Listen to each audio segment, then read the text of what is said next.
Bismillahirrahmanirrahim. Assalamualaikum warahmatullahi wabarakatuh.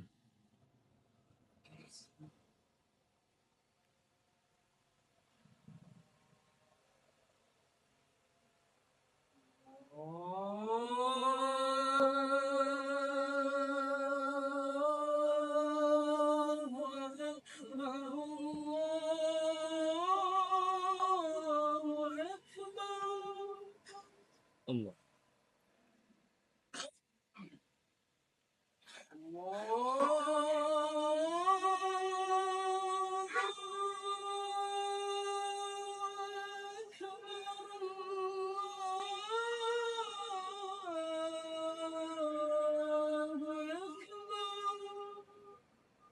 Allah. أشهد أن لا إله إلا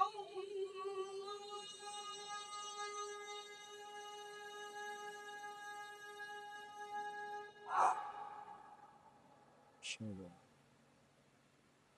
أشهد أن لا إله إلا الله.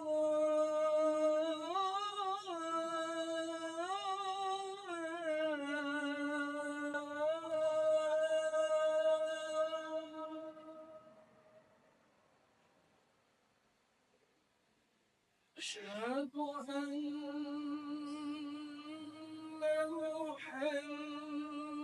محمدا رسول الله.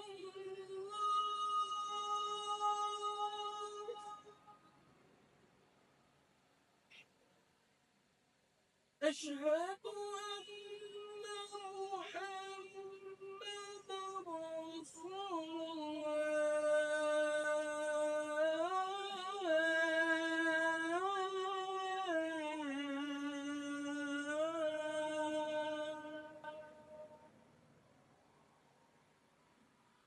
حي على الصلاة.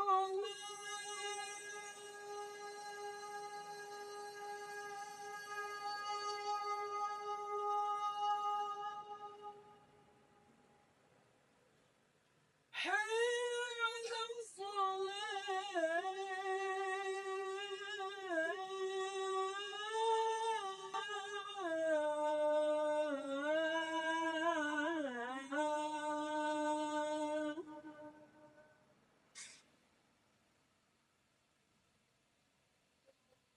حي على الفلاح.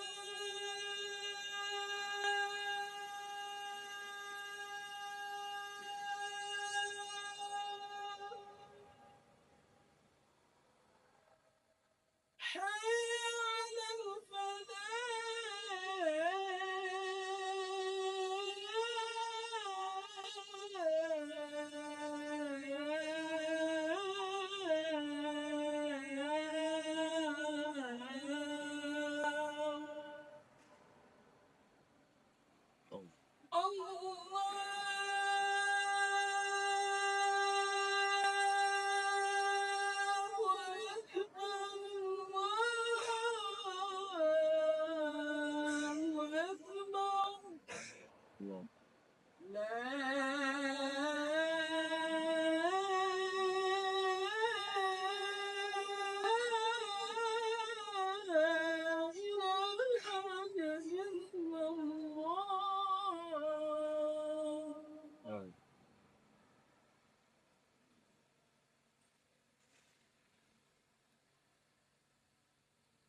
Alhamdulillah.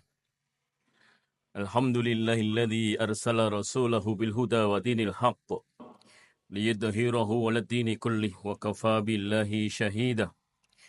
Ashhadu an la ilaha illallah wahdahu la syarika lah. Lahul mulku wa lahul hamdu wa huwa 'ala kulli syai'in qadir. Wa asyhadu anna Muhammadan 'abduhu wa rasuluhu la nabiyya ba'dah. Allahumma salli wa sallim wa barik ala nabiyyina Muhammadin sallallahu alaihi wasallam وعلى آله وأصحابه ومن تبعهم بإحسان إلى يوم الدين أما بعد فيا عباد الله أوصيكم ونفسي بتقوى الله. قال الله تعالى في القرآن الكريم أعوذ بالله من الشيطان الرجيم بسم الله الرحمن الرحيم يا أيها الذين آمنوا اتقوا الله حق تقاته ولا تموتن إلا وأنتم مسلمون. Hadirin sidang jemaah Jumat rahimakumullah, puji dan syukur hanya milik Allah Subhanahu wa taala atas seluruh karunia-Nya. Khususnya karunia sehat dan sempat kita siang ini diberi kesehatan dan kesempatan oleh Allah Subhanahu wa taala untuk menunaikan sebagian dari kewajiban kita sebagai seorang muslim laki-laki, menunaikan ibadah Jumat. Salam dan salawat untuk baginda Rasulullah sallallahu alaihi wasallam atas seluruh risalah dan teladan dari beliau. Mudah-mudahan kita bisa menjalani sisa hidup ini dengan baik dan juga dengan benar sesuai dengan tugas dan kewajiban kita masing-masing, dan mudah-mudahan bisa menjadi bekal terbaik kita untuk kelak menghadap Allah Subhanahu wa taala di saatnya masing-masing dengan husnul khotimah. Dibangkitkan juga dengan dalam keadaan baik, menerima catatan amal kebaikan kita dengan tangan kanan penuh dengan kebanggaan. Dan kelak mudah-mudahan kita masih mendapatkan syafaat dari Rasulullah sallallahu alaihi wasallam. Sebagai khatib, saya berwasiat pada diri sendiri dan juga pada hadirin sekalian, mari kita senantiasa meningkatkan kualitas ketakwaan kita kepada Allah Subhanahu wa taala dengan terus berusaha menjadi orang yang pandai bersyukur, mensyukuri nikmat Allah Subhanahu wa taala dengan mengakui bahwa pada hakikatnya seluruh nikmat itu berasal darinya dan menggunakannya sebaik-baiknya untuk kemaslahatan umat. Hadirin sekalian, sudah kita tinggalkan bulan Al-Muharram dan kita sekarang berada di bulan Safar dalam tahun baru Hijriah 1446. Dalam topik khutbah siang ini, saya mengambil tematik sukses untuk menggapai asa. Asa adalah harapan. Dan setiap kaum muslimin pasti akan punya harapan. Dan harapan puncaknya adalah kelak kita bisa berada di surga. Dan hidup bahagia pula ketika di dunia. Tapi apakah Allah membiarkan kita untuk tiba-tiba bahagia? Ternyata tidak. Quran Surat Al-Baqarah ayat 214. Allah berfirman, Am hasibtum an tadkhulul jannah walamma ya'tikum masalul ladina khalau min qablikum masathumul ba'sa'u wad-dharra'u wa zulzilu hatta yaqular rasulu walladina amanu ma'ahu mata nasrullah ala inna nasrullahi qarib. Ataukah kamu mengira bahwa kamu akan masuk surga, padahal belum datang kepadamu cobaan, seperti yang dialami oleh orang-orang terdahulu sebelum kamu. Mereka ditimpa kemelaratan, penderitaan, dan diguncang dengan berbagai cobaan, sehingga Rasul dan orang-orang yang bersamanya berkata, kapankah datang pertolongan Allah? Ingatlah sungguhnya pertolongan Allah itu sangat dekat. Ada 3 jenis ujian yang ada di ayat ini, hadirin sekalian. 1, kemelaratan. 2, penderitaan. 3 adalah cobaan yang mampu mengguncangkan jiwa. Itulah 3 jenis cobaan yang Allah akan berikan kepada kita ketika Allah menginginkan kita dinaikkan level kebahagiaannya, baik itu di dunia maupun di akhirat. Level paling rendah adalah kemiskinan, kemeratan. Maka kalau kita diuji dengan kekurangan harta, itu baru level paling rendah. Yang kedua adalah penderitaan. Maka bahagialah ketika kita kemudian dinaikkan levelnya dicoba dengan penderitaan. Dan level paling tinggi untuk kebahagiaan itu adalah dengan ujian guncangan. Kita beri masalah yang mampu mengguncang diri kita dan keluarga. Maka ingatlah di balik itu, maka Allah akan meningkatkan level kebahagiaan kita. Di mana solusinya? Di Quran, surat Ali Imran, ayat yang ke-142. Angkanya cuma dibalik. 214 di Quran surat Al-Baqarah, 142 di Quran surat Ali Imran. Dan diawali dengan kalimat yang sama, yaitu dengan kalimat am hasibtum an tadkhulul jannah walamma ya'lamillahu alladhina jahadu minkum wa ya'lamas sabirin. Artinya, apakah kamu mengira bahwa kami Allah akan masukkan kamu ke surga, padahal belum nyata bagi Allah orang-orang yang berjihad di antara kamu dan belum nyata orang-orang yang sabar. Maka rumus untuk menghadapi ujian dalam ayat ini dua. Satu adalah kesungguhan jihad, yang kedua adalah kesabaran. Dan ayat tentang kesungguhan jihad ini oleh Allah Subhanahu wa taala di banyak ayat disambungkan dengan kata hijrah dan kata iman. Ialah di Quran surat At-Taubah ayat yang ke-20 yang berbunyi alladzina amanu wa hajaru wa jahadu fi sabilillahi bi amwalihim wa anfusihim a'damu darajatan indallah wa ulaika humul faizun. Dan orang-orang yang beriman, orang-orang yang hijrah serta berjihad di jalan Allah Subhanahu wa taala dengan hartanya dan dengan jiwanya. Yang disebut oleh Allah pertama adalah harta, bukan jiwa. Jihad itu dimulai dengan jihad harta, kemudian diikuti dengan jihad jiwa. Maka orang-orang itu akan diangkat derajatnya oleh Allah Subhanahu wa taala di sisinya, di derajat yang tinggi di sisi Allah Subhanahu wa taala baik dunia maupun di akhirat, dan mereka itulah orang-orang yang diberi kemenangan oleh Allah Subhanahu wa taala.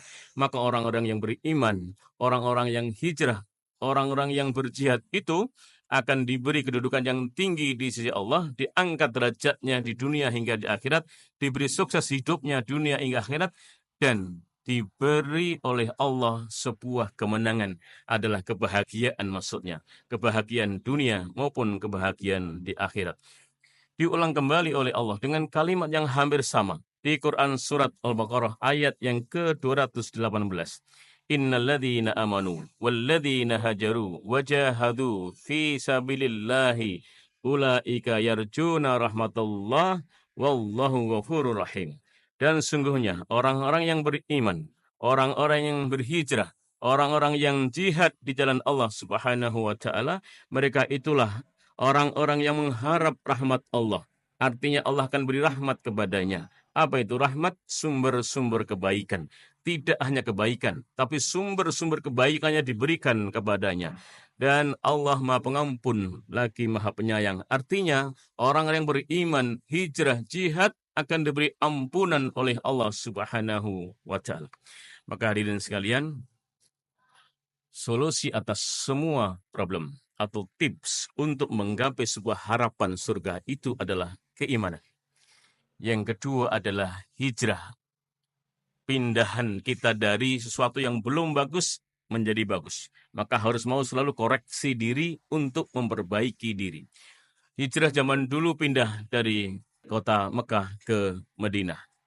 Hijrah sekarang tidak harus pindah tempat.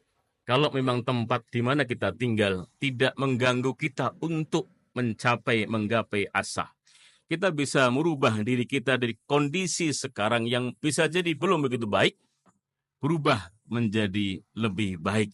Itulah hijrah secara maknawi, bukan hijrah secara makani. Dan yang ketiga adalah jihad kesungguhan. Di dalam Quran surat yang paling awal tadi saya baca, yaitu Quran surat Al-Baqarah 214, sambung dengan Quran surat Ali Imran ayat 214 yang disebut oleh Allah kata jihad dan kata sabar. Maka kalau kemudian empat itu kita gabung, keimanan, hijrah, jihad, dan sabar, Itulah yang akan menjadikan kita sukses untuk menggapai asa. Lihatlah Rasulullah Shallallahu Alaihi Wasallam dulu ketika hijrah. Ada 7 orang yang sangat berjasa terhadap hijrahnya Rasulullah Shallallahu Alaihi Wasallam dan semuanya dibungkus dengan keimanan, semangat hijrah, jihad kesungguhan dan kesabaran. Siapa mereka? 1. Ali bin Abi Thalib. Ali bin Abi Thalib punya tugas utama 2. 1. Menggantikan posisi Rasul, pakai jubah-jubahnya Rasul, tidur di tempat tidurnya Rasul, menggunakan selimut-selimutnya Rasul. Padahal dia tahu bahwa dia akan dibunuh oleh orang-orang kafir saat itu yang sudah mengepung rumah Rasulullah Shallallahu Alaihi Wasallam. Tapi Ali bin Abi Thalib dengan semangat imannya, semangat hijrahnya, dan semangat jihadnya dan kesabarannya, dia sami'na wa ta'na tanpa bertanya lebih dahulu kepada Nabi dan langsung dia kerjakan. Tidur di tempat tidurnya Nabi dengan selimutnya Nabi dan jubahnya Nabi. Tugas kedua apa? Mengembalikan barang titipan yang dititipkan kepada Rasul setelah Rasul pergi ke Madinah. Yang kedua, siapa mereka? Abu Bakar Siddiq. Rasulullah SAW malam itu, malam Jumat, turun ayat dari Allah Subhanahu wa Ta'ala yang berbunyi, waj'alna min baini aydihim sadda wa min khalfihim sadda fa aghshaynahum fahum la yubsirun. Quran surat Yasin ayat 9. Allah berkata, ku buatkan di depan mereka dinding, di belakang mereka dinding, dan kututupi mata-mata mereka sehingga tidak mampu melihat Rasulullah SAW keluar dari rumahnya. Maka Rasul keluar dari rumahnya dengan menggenggam pasir, disebarkan kepada seluruh orang-orang yang mengepung saat itu, lolos dari maut. Tanpa diketahui oleh seorang pun, Rasul keluar dari rumahnya, menghampiri Abu Bakar Siddiq, kemudian pergi ke selatan, yang seharusnya pergi ke utara, karena Madinah itu di sebelah utara Makkah. Naiklah ke Gua Sur, sampai di depan mulut Gua Sur, Abu Bakar Siddiq masuk untuk mengecek kondisinya aman atau tidak. Ada lubang-lubang kecil, disobeklah jubahnya Abu Bakar untuk nutup lubang-lubang kecil supaya hewan yang berbahaya tidak masuk. Kemudian barulah mereka masuk berdua, dan setelah masuk maka burung merpati yang sedang mengerami telurnya tidak terbang. Dan kemudian dalam cepat hitungan detik atau menit, maka laba-laba membuat rumah menutupi mulut gua. Orang-orang kafir sampai mulut gua berpikir dengan logika akal sehatnya, kalau ada orang masuk pasti rumah ini rusak, dan ini tidak rusak, maka pasti gak akan ada orang masuk. Padahal saat itu Abu Bakar Siddiq sedang disengat kalajengking, sehingga suaranya diampet tidak keluar, tapi yang keluar deras adalah air matanya, sehingga mampu membasahi baju jubah Nabi kita Muhammad Sallallahu Alaihi Wasallam, sehingga Nabi sampai bertanya kepada Abu Bakar Siddiq, ya Abu Bakar sahabatku, apakah hujan hari ini? Kenapa bajuku basah? Maka Abu Bakar menjawab, tidak hujan ya Rasulullah, saya disengat kalajengking sehingga saya harus ngampet tidak keluar suara saya, karena saya takut dibunuh oleh orang kafir yang sedang berada di mulut gua. Maka air mata saya deras mengalir sehingga membasahi bajumu ya Rasulullah. Maka kemudian Rasul berkata, la tahzan innallaha ma'ana. Orang kedua, luar biasa, sang penasihat yang bicaranya selalu sejuk, memberikan hiburan kepada Nabi ketika sedang sedih. Itulah peran orang kedua. Ali bin Abi Thalib adalah seorang pintu gerbangnya ilmu pengetahuan. Maka untuk sukses, kunci pertama adalah harus mau belajar untuk menggapai ilmu. Itulah simbolnya Ali bin Abi Thalib, pandai dalam memainkan pedang dan pandai di dalam menjawab berbagai pertanyaan termasuk dari orang-orang Yahudi. Yang kedua adalah Abu Bakar Siddiq, sang penasihat yang kata-katanya, tutur katanya halus dan selalu menyejukkan kondisi. Orang ketiga siapa? Adalah Asma binti Abu Bakar, seorang perempuan putri dari Abu Bakar Siddiq yang punya tugas mengantar logistik untuk berpalak 3 hari dan perjalanan ke Madinah. Dia terkenal dengan kata Zatun Nitokoini, si wanita pemilik 2 ikat pinggang. Karena hanya punya 1 ikat pinggang, disobek jadi 2, 1 untuk ikat pinggang, yang 1 untuk membawa bekal makanan diantar ke gua. Dialah Asma binti Abu Bakar. Maka suksesnya hijrah itu sudah ada peran seorang wanita. Maka lihatlah hadirin sekalian, ada laki-laki sukses, pasti di belakangnya ada wanita yang sangat baik dan ulet, memotivasi untuk membesarkan hati laki-laki. Kalau dia seorang anak laki-laki, pasti di belakangnya ada seorang ibu yang sangat baik. Kalau dia seorang suami, pasti ada seorang istri yang sangat baik mendukung suaminya. Kalau dia seorang ayah, pasti ada seorang putri yang sangat bagus untuk mendukung ayahnya. Dan sebaliknya, ada seorang wanita yang sukses, lihatlah karena di belakangnya ada laki-laki yang baik yang selalu mendukungnya. Keempat adalah Abdullah bin Abu Bakar As-Siddiq. Tugasnya apa? Intelijen. Siang hari bersama dengan orang-orang Mekah, malam hari lapor kondisi Mekah. Itulah namanya intelijen. Begitu pentingnya. Sekarang intelijen itu apa? Namanya adalah big data, database. Siapa yang menguasai data, siapa yang menguasai IT, dialah yang akan memenangkan pertandingan. Dialah yang akan menguasai dunia. Maka mestinya kita kembangkan. Mari berlomba-lomba untuk bermain di big data, untuk bermain di Internet of Things, karena dialah yang akan menguasai dunia ini. Dulu tidak dikenal internet, dikenalnya adalah intelijen. Yang kelima adalah Amr bin Fuhairah. Apa tugasnya? Menghilangkan jejaknya Asma binti Abu Bakar dan jejaknya Abdullah bin Abu Bakar. Ini bagian dari pengelolaan data supaya tidak tercium oleh Mekah. Maka kemudian setiap pagi, sore, Amr bin Fuhairah itu menggembala kambing untuk menghilangkan jejak Abdullah bin Abu Bakar dan Asma binti Abu Bakar. Bagian dari pengelolaan database yang bagus, maka dialah sumber untuk membuat rencana-rencana berikutnya. Maka Rasul dan Nabi baru memutuskan untuk hijrah di malam Senin setelah 3 hari 3 malam berada di gua itu dan mendapatkan suplai data informasi handal dari Abdullah bin Abu Bakar As-Siddiq. Orang ke-6, siapa mereka? Adalah Abdullah bin Uraikid, seorang Yahudi non-Muslim, tapi dia dapat dipercaya, dibayar mahal untuk menjadi penunjuk arah dari gua itu ke Madinah yang melalui jalan yang tidak biasa. Dibayar dengan sebungkah emas milik ayah dari Abu Bakar As-Siddiq. Maka hadirin sekalian, Islam ini inklusif, bukan eksklusif. Sejak hijrahnya Nabi saja sudah melibatkan kaum non-muslim, orang Yahudi. Maka tidak ada salahnya kaum muslimin bekerja sama dengan siapa saja, tapi yang penting sama-sama saling bisa dipercaya. Orang ke-7, siapa namanya? Suraqah bin Malik. Dialah yang mengambil sayembara Abu Jahal. Siapa yang bisa membunuh Nabi atau menangkap hidup-hidup Nabi, maka hadiahnya 100 ekor unta. Dialah namanya Suraqah bin Malik. Mengejarlah dia kepada Nabi, dan ketika mau memedangkan pedangnya kepada tubuh Nabi, maka selalu saja kaki kanan kudanya bagian depan terperosok ke pasir sehingga kemudian kudanya jatuh. Diulang untuk yang kedua, kudanya jatuh kembali. Diulang untuk yang ketiga kalinya. Begitu memedangkan pedangnya ke tubuh Nabi, maka jatuhlah kuda itu. Maka Suraqah bin Malik mendapatkan hidayah dari Allah Subhanahu wa taala. Ini pasti bukan orang sembarangan. Kalau orang sembarangan pasti sudah berhasil kutebas tubuhnya. Ternyata tidak bisa. Maka kemudian pedangnya dia buang dan menghadap pada Rasul, bersahadat di depan Rasul. Maka sekalian, kalau kita sedang memimpin sebuah institusi, memimpin organisasi, memimpin sebuah perusahaan, memimpin sebuah kampus, memimpin sebuah sekolah, apapun yang kita pimpin, termasuk memimpin keluarga, itulah contoh Rasul untuk menggapai asa, menggapai sukses. 1, dilandasi dengan ilmu, baik ilmu agama maupun ilmu pengetahuan. 2, kita perlu mentor, orang-orang yang mampu menasihati kita, membimbing kita, menjadi teman perjalanan untuk menggapai asa itu. Kalau istri adalah suami, kalau suami adalah istri dan anak-anaknya, bisa jadi orang tua, bisa jadi sahabat.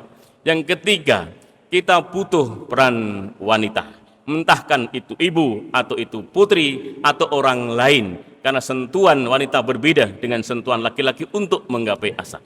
Maka organisasi yang lengkap ada laki-lakinya, ada perempuannya akan lebih cepat untuk maju karena seimbang antara apa watak seorang laki-laki dan watak seorang perempuan. Yang keempat adalah perlunya database. Kita perlu pengelolaan yang bagus terhadap database untuk menggapai asa. Baik itu rumah, tangga, organisasi, kampus, sekolah, semua butuh pengelolaan database yang bagus. Yang terakhir adalah orang yang mampu menjadi penunjuk arah. Kalau butuh konsultan, silahkan diundang sebagai konsultan. dan tidak perlu dilihat dia muslim atau non muslim, tapi mampu menunjukkan arah kita dengan benar untuk urusan sukses dunia, tapi untuk urusan akhirat selalu petunjuk kita adalah Al-Quran dan Sunnah. Dulu adalah Abdullah bin Uraikid, sekarang adalah Al-Quran dan Sunnah. Ada kekurangannya, saya mohon maaf yang sebesar-besarnya, mudah-mudahan bermanfaat untuk hadirin sekalian. Ja'alanallahu wa iyyakum minal faizinal aminin wa adkhalana wa iyyakum fi zumratil muwahhidin. A'udzubillahi minasyaitonir rajim. Bismillahirrahmanirrahim. Qul huwallahu ahad. Allahus samad. Lam yalid wa lam yulad wa lam yakul lahu kufuwan ahad. Wa qur rabbikum warham wa anta khairur rahimin.